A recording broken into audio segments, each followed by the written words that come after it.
कई बार भगवान हमारे रिश्ते खुद तोड़ देता है ताकि कोई हमारी जिंदगी खराब ना कर सके। दुनिया में सबसे खुश वही लोग हैं जो ये जान चुके हैं कि दूसरों से किसी भी तरह की उम्मीद करना बेकार है।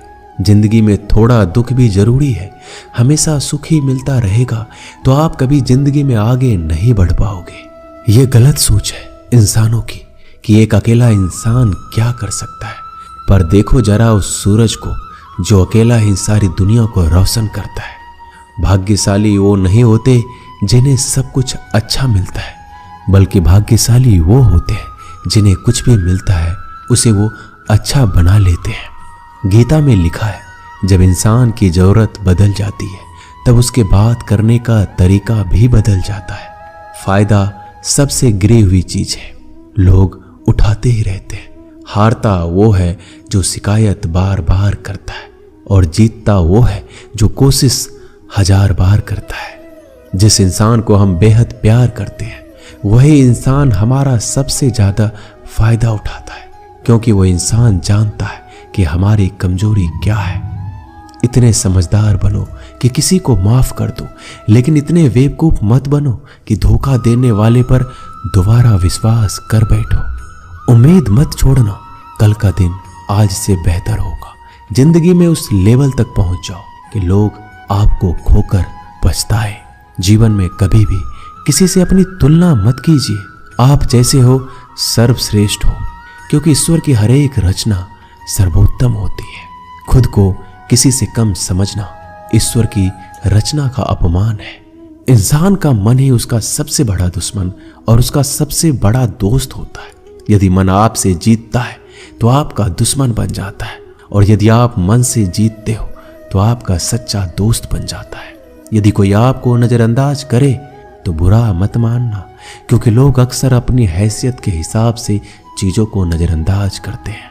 उन लोगों के पीछे कभी मत भागना जिन लोगों को आपकी कोई परवाह नहीं।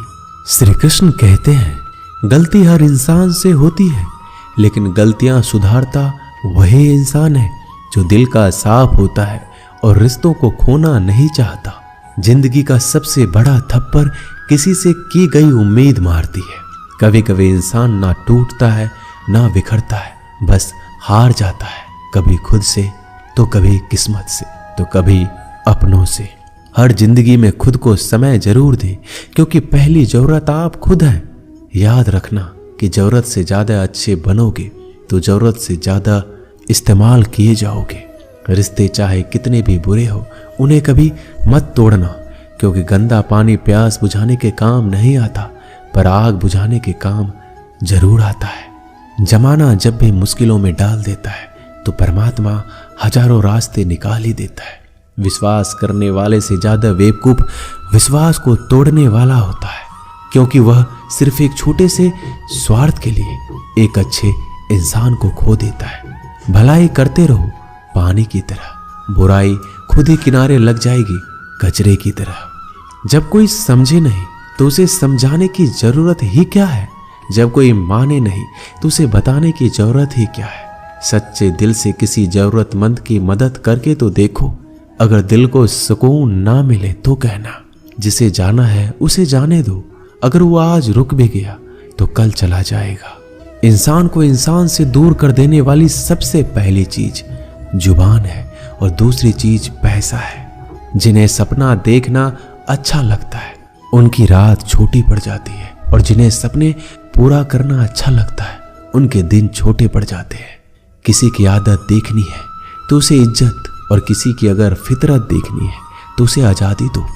हर इंसान में कोई ना कोई प्रतिभा जरूर होती है, पर लोग अक्सर इसे दूसरे जैसा बनने में नष्ट कर देते हैं।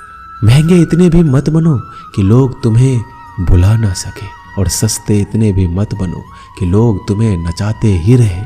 खामोशियां कभी बेजुबान नहीं होती। कुछ दर्द ऐसे होते हैं जो आवाज तक छीन लेते हैं। आजकल के लोग आपकी एक गलती के पीछे आपकी सारी अच्छाइयां भूल जाते हैं। जितने लोगों को समझाते जाओगे उतना ही अकेलापन और भी अच्छा लगता जाएगा। खत्म हो जाएंगे वो भी रिश्ते जिनसे मिलकर लगता है कि ये उम्र भर साथ देंगे। श्री कृष्ण कहते हैं, अहंकार किसी भी चीज का हो सर्वनाश करके ही छोड़ता है।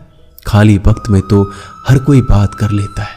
प्यार तो तब होता है जब कोई आपसे बात करने के लिए आपका अपना सारा वक्त खाली कर दे। सब कुछ ठीक करने का इंतजार करोगे तो बैठे ही रह जाओगे। आप हिम्मत करो, खुद उठो, अपनी जिंदगी में सब कुछ ठीक कर दो। लोग पहचानना ही भूल जाए इससे पहले अपनी पहचान बना लेनी चाहिए। एक बार एक राजा ने भगवान श्री कृष्ण का मंदिर बनवाया और उसमें मूर्ति की पूजा करने के लिए एक पंडित को रखा। हर रोज अपनी मंत्री से कहकर मंदिर में एक माला भिजवाता था और पंडित जी को वो माला श्री कृष्ण को चढ़ाना होता था। उसके बाद राजा जब दर्शन के लिए आता था तो पुजारी वो माला भगवान की मूर्ति के ऊपर से निकालकर राजा के गले में पहना देता। कई सालों तक ऐसा चलता रहा। पंडित जी अब बूढ़े हो चुके थे। एक दिन राजा की तबीयत खराब हो गई। उसने अपने सेवक को कहा कि तुम जाकर पंडित जी को माला दे आओ और उनसे कहो कि आज मेरी तबीयत खराब है, मैं आज मंदिर नहीं आ सकता, तो प्रतीक्षा ना करे। फिर राजा का सेवक वो माला लेकर पुजारी के पास गया और पूरी बात बता दी। पुजारी जी ने वो माला मूर्ति को चढ़ाई और सोचने लगे, इतने सालों से ये परंपरा चली आ रही है, लेकिन मैंने कभी भगवान का माला उतार कर खुद नहीं पहनी।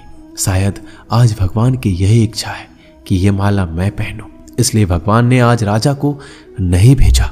इसलिए आज अच्छा मौका है, ये माला मैं निकाल कर खुद पहन लेता हूँ। फिर उस पंडित ने भगवान की मूर्ति से माला निकाल कर खुद पहन ली।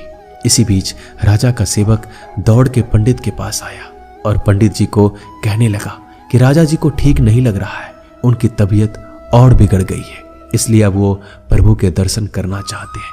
वो आ रहे हैं, उनकी सवारी जल्दी अभी मंदिर में आएगी। उन्हें लगा कि ये परंपरा कहीं टूट ना जाए, इसलिए वो आज भी मंदिर में आ रहे हैं। जब पंडित जी को इस बात का पता चला तो उन्होंने फटाफट माला अपने गले से उतारी और जाकर फिर से भगवान की मूर्ति को चढ़ा दी। फिर कुछ देर बाद राजा वहां आए और रोज की तरह पंडित जी ने भगवान के ऊपर से माला निकाली और राजा को पहना दी। अब राजा ने उस माला को देखा तो उस माला में एक सफेद बाल नजर आया। राजा ये समझ गया कि ये बाल पंडित का है। राजा ने पुजारी से पूछा, क्या ये माला आपने पहनी थी? इसमें सफेद बाल कहां से आया? यह सुनकर पुजारी जी घबरा गए। उन्हें लगा अगर मैं सत्य बता दूं तो राजा मुझे दंड देंगे, इसलिए वह पुजारी ने कहा, यह बाल तो श्री कृष्ण का है। राजा को सुनकर बहुत ही गुस्सा आया। उसने कहा, तुम झूठ बोल रहे हो, भगवान के बाल सफेद कब से होने लगे? राजा ने कहा, मैं फिर कल आऊंगा और श्रृंगार के समय देखूंगा कि उनके बाल सफेद हैं या काले। अगर बाल काले निकले और सफेद नहीं निकले तो आपको कल ही मृत्यु दंड दिया जाएगा, क्योंकि आपने मुझसे झूठ बोला है। राजा ये कहकर वहां से चला गया। इधर पुजारी भगवान के चरणों में गिरकर रोने लगे कि हे प्रभु, मुझे माफ कर दीजिए, मैं लोभ में आ गया था, मुझे लगा मुझे ये माला पहन लेनी चाहिए, मुझे बचा लीजिए, नहीं तो कल राजा मुझे मार देगा। वो पुजारी पूरी रात भगवान के चरणों में गिरकर रोने लगा, विनती करने लगा कि प्रभु मुझे बचा लीजिए। अगली सुबह राजा मंदिर पहुंचा। राजा ने भगवान की मूर्ति के ऊपर से मुकुट निकाला और उनके बाल देखे। राजा चौंक गया क्योंकि भगवान की मूर्ति के ऊपर सफेद बाल थे।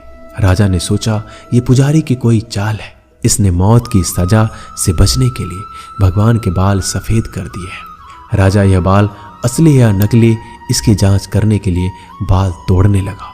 जैसे राजा ने कुछ बाल तोड़े तो मूर्ति में से खून की धारा बहने लगी। राजा भगवान के चरणों में गिर गए और क्षमा मांगने लगे और रोने लगे, कहा मुझे माफ कर दीजिए। तभी मूर्ति से एक आवाज आई, राजा तूने सिर्फ मुझे मूर्ति माना, इसलिए मैं तुम्हारे लिए सिर्फ एक मूर्ति हूं। लेकिन पुजारी ने मूर्ति में साक्षात भगवान देखा, इसलिए मुझे मेरे भक्त की रक्षा करने के लिए मेरे बाल सफेद करने पड़े और खून की धारा बहानी पड़ी, ताकि मैं समझा पाऊं कि जहां भाव है वहां भगवान है। अगर आप वाकई में भगवान का स्मरण करते हैं, उन्हें देखना चाहते हैं, तो आपके अंदर सिर्फ भाव होना चाहिए। ये एक छोटी सी कहानी हमें शिक्षा देती है कि भगवान के आशीर्वाद के सिवाय कुछ भी संभव नहीं। अगर आप सच्चे दिल से भगवान को पुकारते हैं तो भगवान आपकी मदद के लिए जरूर आते हैं। दोस्तों, ये वीडियो यहीं समाप्त होती है। मिलते हैं अगले वीडियो में। तब तक के लिए अपना ख्याल रखिएगा। जय श्री कृष्णा।